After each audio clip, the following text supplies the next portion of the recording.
Hi, everyone. Well, welcome to Quiet Flame 888.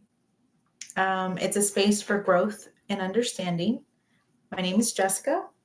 I'm a childhood trauma survivor and a mental health advocate. I'm also a psychology student. Um, I created this channel as a way for us to be able to understand and unravel our trauma that we've experienced through education, reflection, and even shared experiences. I know that can be kind of nerve-wracking sometimes, but yeah, this channel was also created for those who have felt like I once did, alone. I once felt like I was suffocating in silence due to my extreme shame of what had happened to me from the age of 2 till I was 13. I would say that by us continuing to keep silent, I believe that it feeds the darkness. It feeds the darkness and only shields the perpetrators. It does take a lot of courage to confront trauma. I'm not gonna lie. It took me a lot of courage to confront my trauma. But if you're ready to join in on the work of understanding, reflecting, and reclaiming one conversation at a time, I ask you to like, share, subscribe, share with people that you think it's going to help. That's why I'm here. I'm just trying to help in any way that I can based on my own experiences. Today, we'll be diving into what is complex PTSD and do a walkthrough and practice from the complex PTSD workbook by Arielle Schwartz, who has got a PhD. If you're interested in getting the books to follow along, the links are in the bio. And also, I'll be reading pages 15 through 17, and the practice is on page 18. Let me start with the complex PTSD workbook. Looks like this. They're not expensive. I think I bought mine for I think it was like $8 or something. And also I'm going to be reading a few things that I like out of this book that coincide maybe with the practices. This book is called The Body Keeps the Score. This is also in my description, and you can order it through my link as well. This one is also like $8 or so. So I can't read the entire thing, so I'm not going to do the forward or the introduction, even though there's some good things in there.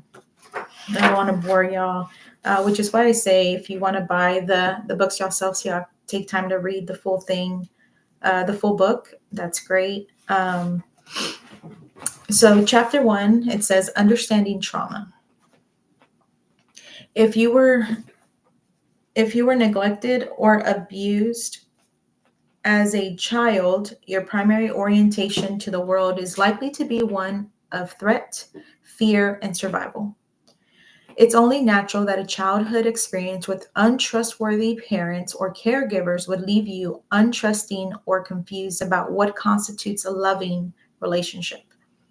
Fear and lack of safety might compel you to continuously scan your environment for potential threats. You may have relied upon coping strategies to survive, such as disassociation, a protective mechanism that disconnects you from threatening experiences. If you can relate to these qualities, you may also identify with related issues such as self-criticism, emotional suffering, and relationship difficulties. And if this describes you, it is not your fault, and you have not failed. you have a form of post-traumatic stress disorder called PTSD.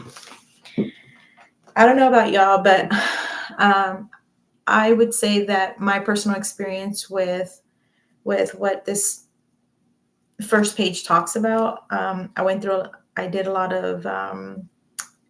lot of self-criticism, emotional suffering, and relationship difficulties.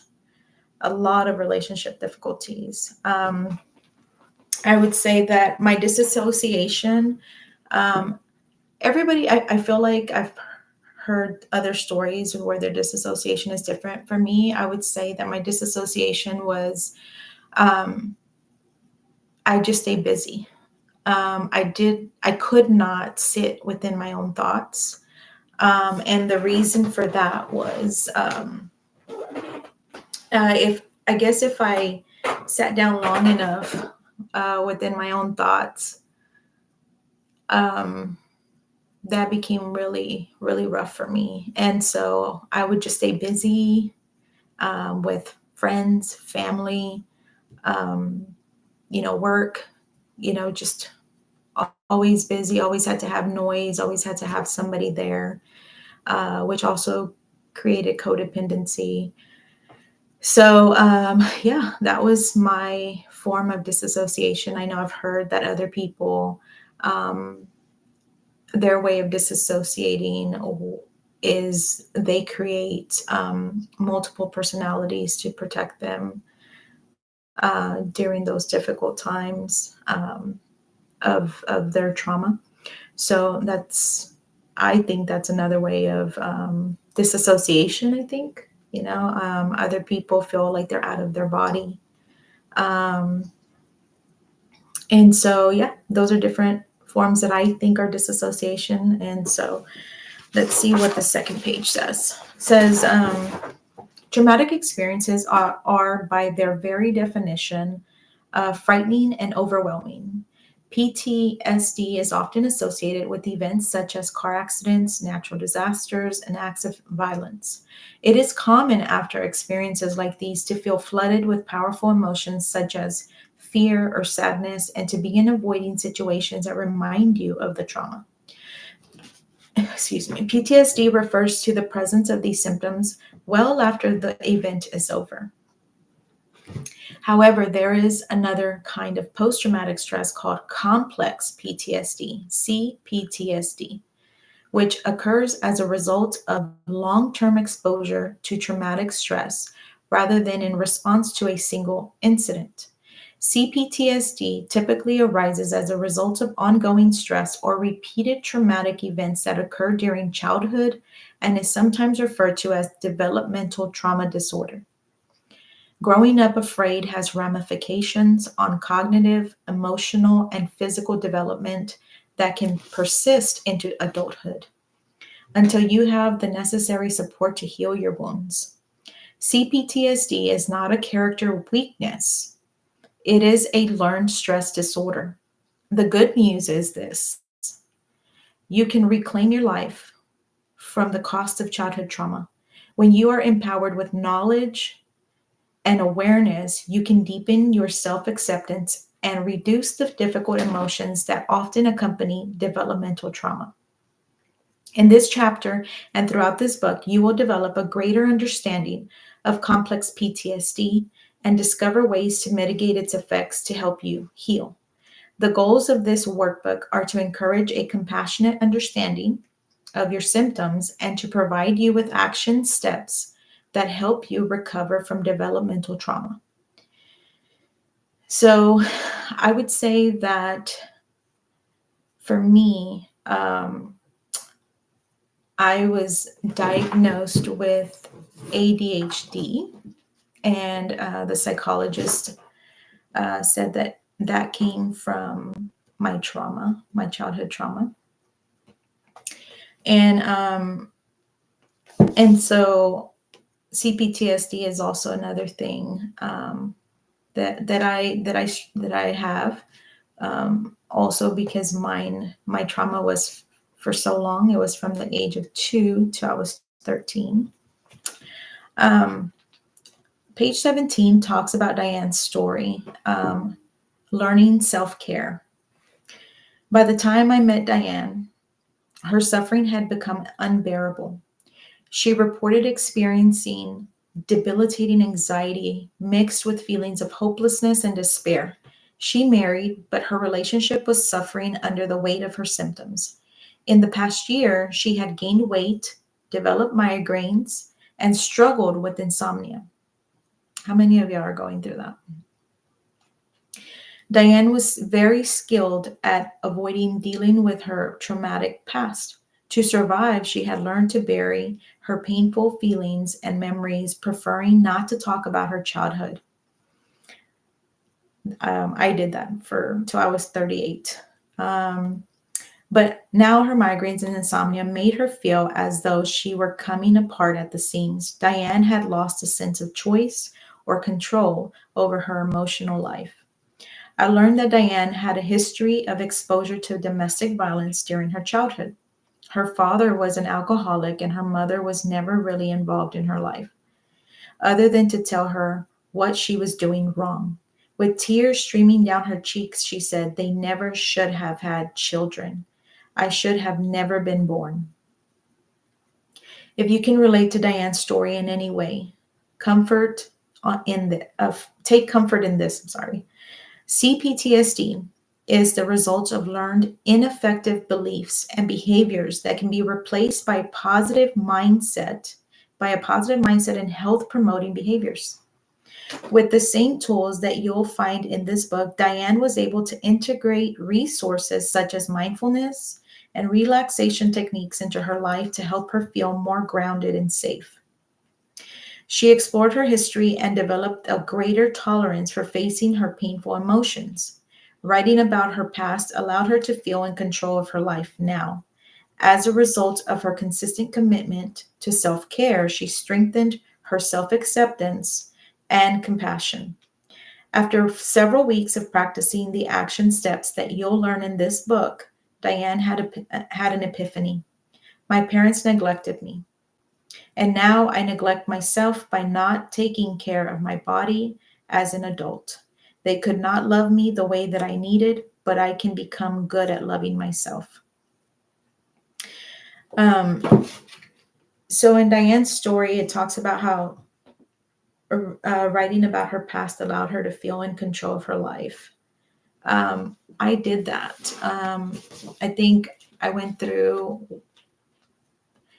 my process, which people call it a purging, others call it an awakening, some call it dark night of the soul.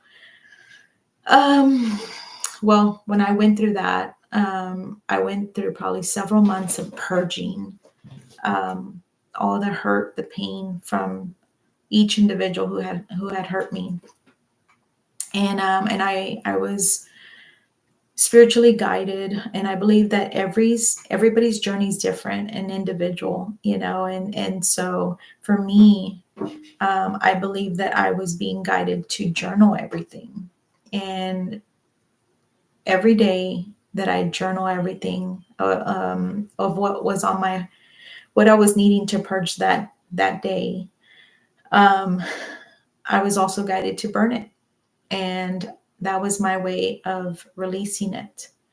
And so, yeah, I went through several months of journaling to try to get it all out, and sometimes that's pretty difficult because it brings in so many emotions for sure. I know that by personal experience. So on to page 18. On page 18, it's the practice. So over the next few days, I want you to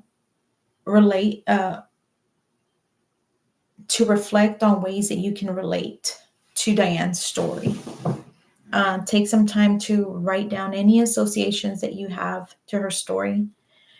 And Thursday or Friday, I'll be doing reflections. I'll be doing my personal reflections on Diane's story, and we can discuss it together and go from there. What I'm hoping to do on this channel is every Sunday, Monday, I'm going to try to put a video of reading a few pages out of the book, and then trying to do a practice. And then on Thursdays or Fridays, I want to try to do the reflections, my personal reflections, and discuss that with y'all. And this can, for those of y'all that cannot deal with real raw emotions, because it's triggering, trigger warning here. There will be times that that I will probably get emotional, because I am somewhat of an emotional person, and I went through a lot in my life, so I'm going through this alongside y'all. So I can't guarantee that tears won't flow. So just a warning, okay? So, anyways, I will see y'all on Thursday, Friday with like I said, with my personal reflections, and we'll go from there and see where this goes. Another thing I wanted to remind y'all about was The Body Keeps the Score is also another book that I'm going to be reading out of. And both of these books, I have them linked at the bottom in my description, and you can get them. They're about $8 a piece or so, something like that. So yeah, that's about it. We'll see y'all on Thursday or Friday with the reflections. Bye.